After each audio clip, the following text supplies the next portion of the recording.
दोस्तों, आज की वीडियो में मैं आपको 5 दिलचस्प पहेलियों के बारे में बताने जा रहा हूँ। तो आइए शुरू करते हैं। पहेली नंबर 1, वो कौन सी चीज है जिसे हम खाने के लिए लाते हैं लेकिन खाते नहीं हैं?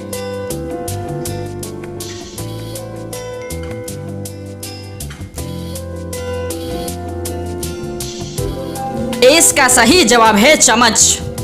पहेली नंबर 2, वो क्या चीज है जिसे मुंह में डाले तो सब्ज जबकि बाहर निकाले तो लाल रंग की होती है?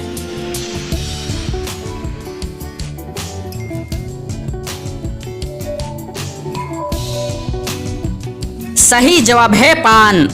पहेली नंबर 3, वो कौन सी चीज है जिसे तोड़कर हर बंदा खुश होता है?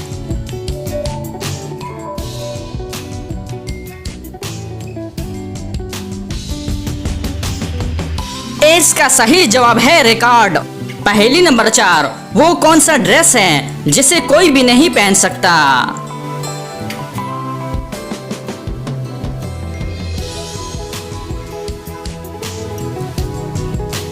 सही जवाब है एड्रेस। पहेली नंबर 5, वो कौन सी चीज है जो हफ्ते में 4 बार, महीने में 5 बार और साल में 3 बार आती है?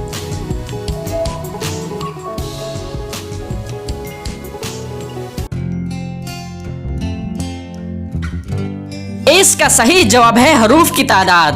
हफ्ते में 4, महीने में 5 और साल में 3 हरूफ होते हैं। तो दोस्तों, उम्मीद करता हूँ कि आज की वीडियो आपको पसंद आई है। अगर पसंद आई है तो लाइक का बटन दबाएं और मजीद मालूमाती वीडियोस के लिए हमारे चैनल को सब्सक्राइब कीजिए। शुक्रिया।